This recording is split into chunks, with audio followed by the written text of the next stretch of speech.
Hola y bienvenidos a Palabra Pública. El día de hoy tenemos el agrado de tener con nosotros desde México a Miguel Álvarez, quien es un libertario, quien quiere hoy día hacer presentes sus ideas, se quiere presentar ante nosotros y estoy seguro que él nos va a dar muchas ideas de cómo la gente joven puede aportar y dar ideas sobre liberalismo y entrar en la batalla cultural. Buenos días, Miguel, ¿cómo estás? Hola, buenos días. Muchísimas gracias por la invitación. Es un honor estar aquí acompañándote y pues seguir promocionando las ideas de la libertad y seguir en pie en esta lucha interminable. Exacto. Miguel, cuéntanos un poquito de ti, cómo tú llegaste al liberalismo. ¿Fuiste siempre de ideas liberales? ¿Tuviste siempre esa tendencia o vienes de un pasado más bien socialista? Pues mira, yo escuchaba mucho el discurso aquí en México, ¿no? Que neoliberalismo, neoliberalismo, pero yo decía, ¿qué es eso? ¿No? Entonces llegó la etapa en la que entré a la universidad, fue hace aproximadamente 2 años. Y precisamente en una clase de teoría política 1 es donde nos enseñan la parte del liberalismo. La profesora afortunadamente, o más bien tuve esta fortuna de tener una profesora neutral, una profesora que realmente hace la labor de un politólogo. Y entonces ella nos explicó al liberalismo de una forma neutral. El liberalismo es esto, ha tenido sus fallas en esto, y hasta ahí, ¿no? San, se acabó. ¿Por qué digo esto de una forma neutral? Porque muchos profesores, y esa es una crítica que yo hago muchísimo aquí en México, es que nos enseñan la teoría política, nos enseñan las diversas corrientes políticas que hay, pero desde su postura. No nos los enseñan como tiene estas características, es esto, forma tu criterio. No es, tal autor dijo, léeme a tal autor que dijo esto sobre el marxismo. Léeme a tal autor que dijo esto sobre el liberalismo, ¿no? Entonces, ahí de por medio ya te están prácticamente adoctrinando o llevando por el caminito de sus ideas. Me encantó cómo surgió la doctrina, me encantó cómo defendía la propiedad privada, las libertades individuales y dije, interesante, me voy a acercar más a la doctrina. Ujú. Entonces empecé a leer y pues quedé fascinado con el liberalismo. ¿Por qué tú crees que después de la revolución marginal con Menger ya estaba claro el hecho de que los bienes o cuando tú compras algo no tiene que ver con el valor trabajo, no es la cantidad de horas que tú pusiste en hacer, por ejemplo, una guitarra el que te da el valor, sino que es la subjetividad de la persona que te compra el instrumento? ¿Por qué tú crees que después de todo ese cuerpo teórico que surgió a partir de la escuela marginal, todavía hoy en día siguen habiendo jóvenes que siguen creyendo en la teoría del valor trabajo?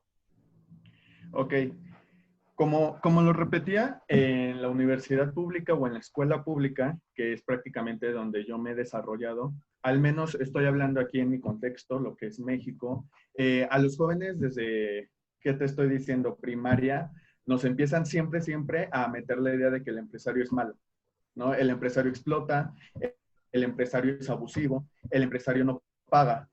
Entonces, bajita la mano nos van metiendo esta idea de es que te tienen que pagar lo que produces, ¿no? Te tienen que pagar las horas que estás invirtiendo y es de no, no, o sea, no nos enseñan como cuestiones económicas de no, dentro de tu salario ya va incluido el contrato de estas horas en las que yo estoy ocupando tu mano de obra y necesito pues prácticamente, yo no te puedo dar lo que vale el producto porque en esta parte pues van mis ganancias, que para los marxistas es la plusvalía. Ujú. Claro, porque Este, ellos no cuentan el tiempo a futuro, el riesgo que implica y el hecho de que el producto todavía no se ha vendido. exacto. Entonces, yo creo que muchos jóvenes siguen creyendo en estas ideas, pues a partir de la educación que se les está dando, ¿no? Desde edades tempranas vemos marxismo, al menos yo empecé a familiarizarme primero con el marxismo y luego con el liberalismo desde la preparatoria. Entonces, pues yo creo que prácticamente es por la educación y el conocimiento que tiene la educación pública aquí en México, porque si hacemos una comparativa con los jóvenes de educación privada, la visión, la ideología y la forma en la que se ve al empresario, a los ciclos económicos y a estas cuestiones de valor trabajo, que el valor es subjetivo, sí cambian completamente en su totalidad. Claro. Para ti, como liberal, ¿qué opinas tú de la idea casi fundamental de que el gobierno tiene que ser lo más pequeño posible? ¿Por qué para ti es importante eso? Ok, yo en lo personal creo que el gobierno debe de ser más pequeño porque a mayor gobierno, yo lo veo aquí en México, mayor corrupción, ¿no? El hecho de que en las curules o en los escaños esté repleto de políticos, esto hace o da a ver que prácticamente hay un Estado fuerte. Entonces, este Estado va a ser el que va a administrar prácticamente toda bueno, la administración pública, ¿no? Es el encargado de hacer la administración pública del país, por lo cual pasa por muchas manos. Como sabemos, es un proceso burocrático, se hacen distintos procesos de esta forma y son demasiado largos, pasan por muchas manos y yo creo que en esta, pues, yo soy de la idea de que el ser humano tiene su parte negativa, tiene su parte mala, entonces pues es fácil de corromper, ¿no? Vemos que el dinero corrompe de una forma muy fácil por esta misma razón de que el ser humano pues se deja guiar por estos bienes materiales. Entonces yo creo que Estado fuerte es igual a corrupción y yo creo que sí debe de ser como minimizado y se debe de encargar prácticamente de las cuestiones de seguridad y justicia, que aquí en México pues no estamos tan bien. Claro, de hecho, hablando del poder en los gobiernos, justamente hace 1 o 2 días salió un video en mi país, en Chile, de un diputado que es del Partido Comunista, Hugo Gutiérrez, famoso Hugo Gutiérrez, estaba involucrado en varias situaciones. Y él fue, digamos, controlado por la policía. No era la policía en sí, ellos eran policía marina o agentes que tienen más que ver con Fuerzas Armadas. No tengo ahora el detalle, pero lo importante es que cuando él fue controlado, él dijo que ustedes no me pueden controlar a mí porque yo tengo más autoridad que ustedes. Y de hecho los amenazó diciendo que si ustedes me controlan, yo los controlo a ustedes y denme su nombre y su grado y yo voy a tener que anotar esto en las actas de la Cámara de Diputados, y amenazando. Como tú dices, el ser humano cuando tiene poder tiende a estar muy tentado a utilizarlo, a no actuar de hecho como un representante de los ciudadanos, porque un ciudadano normal, cuando es controlado por la policía o por el estamento que sea, si dice esas cosas, se va preso. Pero él usa su autoridad, amenaza y no se va preso. De hecho, sale ahora dando declaraciones que, de hecho, reafirma que él tiene más autoridad que ellos. ¿Por qué tú crees que idealizamos tanto a las personas que trabajan en el gobierno al punto de que, aunque muestren públicamente que tienden a favorecer actitudes más bien despóticas, los ciudadanos siguen creyendo en que en la institución del Estado naturalmente hay angelitos que hacen la pega muy bien, hacen el trabajo muy bien y que nosotros no tendríamos por qué temer ante un gobierno más grande lleno de esas mismas personas? Yo creo que realmente porque se siente protegida la gente. Como vemos, el Estado o los funcionarios de gobierno te prometen cosas. Te prometen educación gratuita, servicios de salud gratuitos, bajar precios que realmente no dependen de sus manos, sino del mercado, como el precio de la gasolina. Entonces, la gente ve aquí una oportunidad de crecimiento, no se siente en protección. Es por eso de que pues, los liberales decimos, no, es que un Estado no debe de ser proteccionista porque no deja al individuo explotar su razón.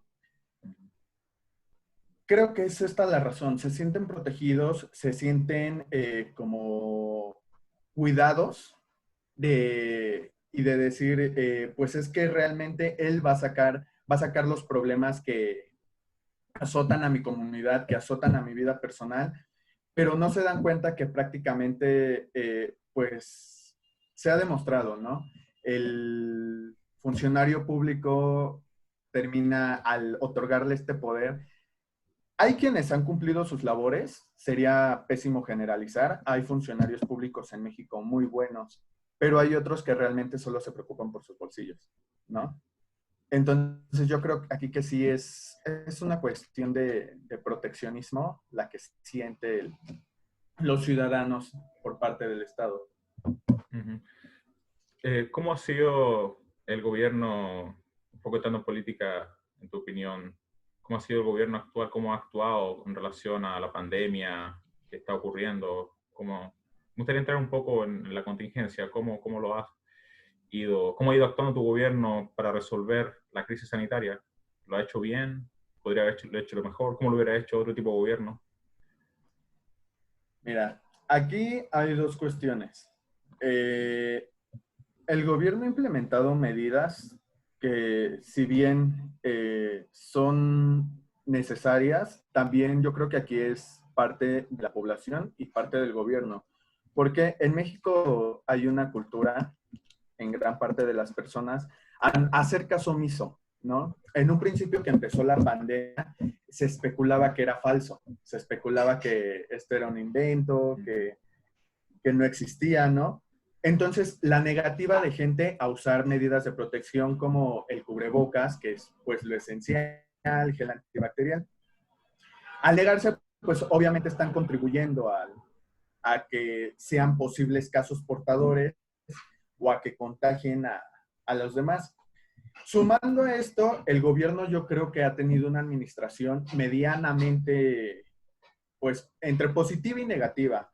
Porque si bien en un gobierno, en un principio sí se veía como un control más, se veía más controlada la situación, al paso de los meses, prácticamente yo dejé de creer muchísimo en las cifras presentadas. Aparte, en México estamos en aumento de casos y realmente ya se están bajando los semáforos. Aquí se está manejando por semáforos. Semáforo rojo, semáforo naranja, semáforo amarillo y semáforo verde.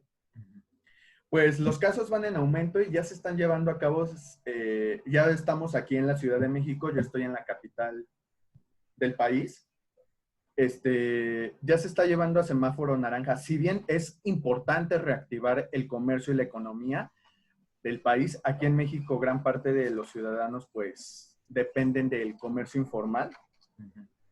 Entonces, yo creo que sí es necesario que se reactive llevando las medidas adecuadas, pero creo que por la cultura que tenemos aquí en México va a ser muy difícil que la población cumpla con estas medidas. O sea, tiene que ser el gobierno quien lleve las riendas, pero pues también tiene que ser contribución del individuo, pues ser responsable. Sí, la responsabilidad es muy importante porque cuando tú le quitas a las personas la responsabilidad, le estás quitando uno de los incentivos más importantes, que es hacerte responsable no solo de tus acciones, sino de lo que tienes. Y eso es lo que suele ocurrir cuando tenemos, eso es lo que creo yo, cuando tenemos gobiernos muy grandes, la gente descansa en el Estado en vez de sus propias acciones.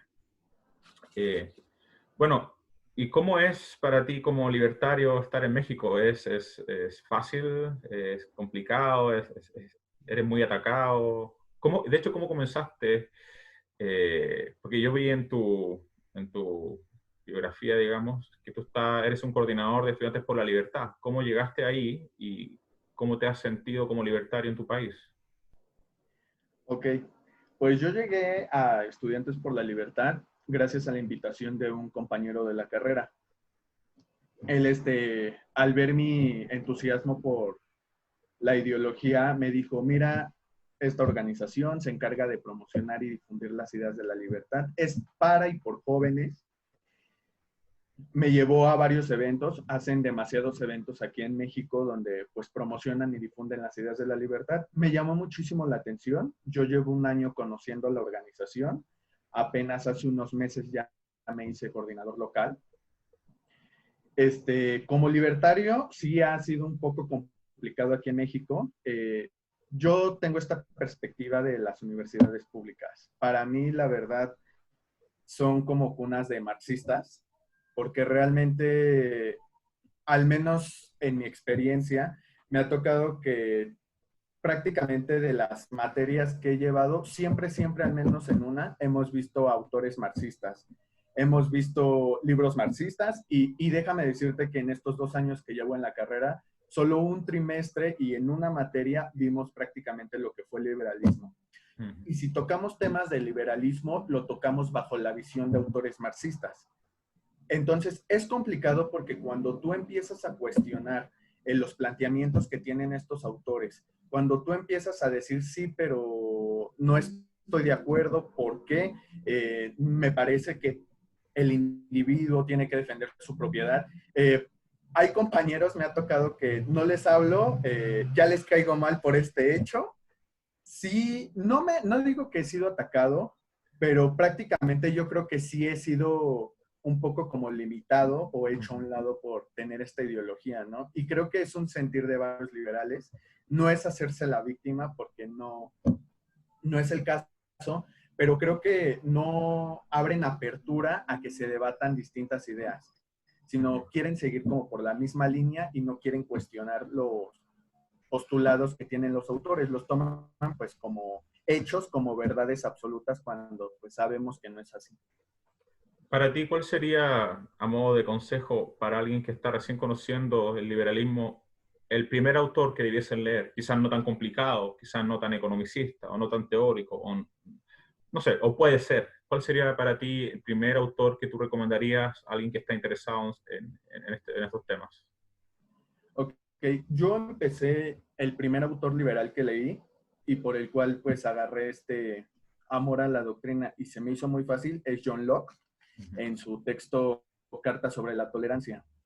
Porque aquí son los inicios del liberalismo, empieza por, prácticamente te da las razones por qué empezó a reaccionar ante este tipo de poderes absolutistas que dominaban a la sociedad. Tiene un lenguaje, desde mi perspectiva, entendible y pues práctico para aquellos jóvenes o aquellas personas que empiezan a acercarse a las ideas sobre la libertad. Bueno, tan importante fue que la Constitución de Estados Unidos prácticamente basada en la idea de John Locke. Y lo otro es, tú tienes, o tú estás en un grupo que se llama Red 1, CDMX. Si nos puedes contar un poco más de eso y pues, si te ven compatriotas de México o viviendo en Chile o en tu propio país, se pueden interesar en esto.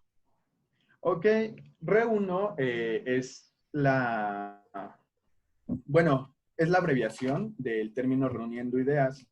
Esta asociación civil surge en 2015, pues tras las ideas de un conjunto de chicos en querer empoderar a los jóvenes, ¿no?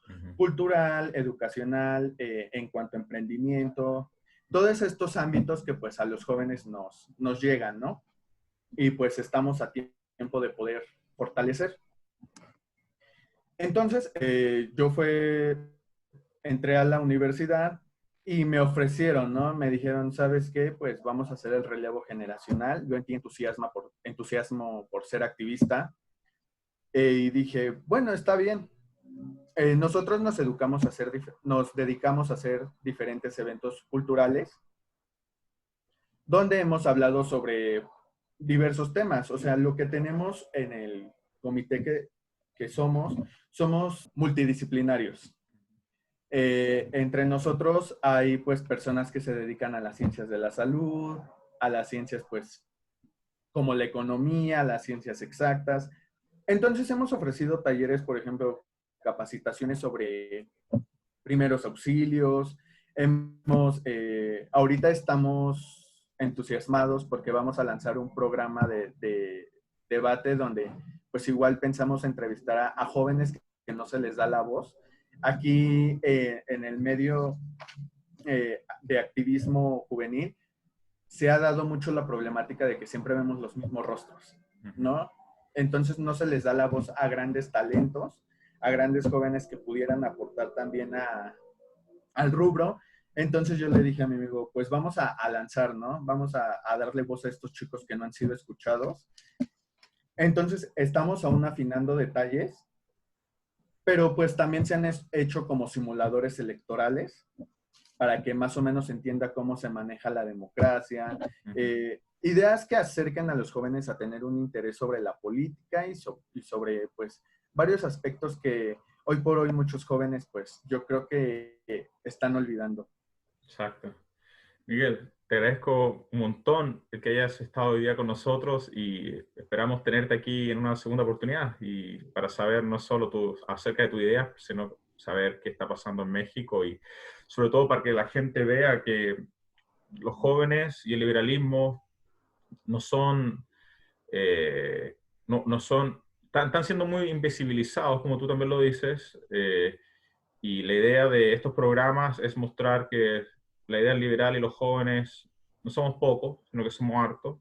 Necesitamos empoderarnos en el aspecto de dejar de temer tanto a las represalias de nuestros pares, porque al fin y al cabo el quedarnos callados significa un poco jugar con el futuro del país. Todo lo que se juega al quedarse callado es más de lo que pensamos.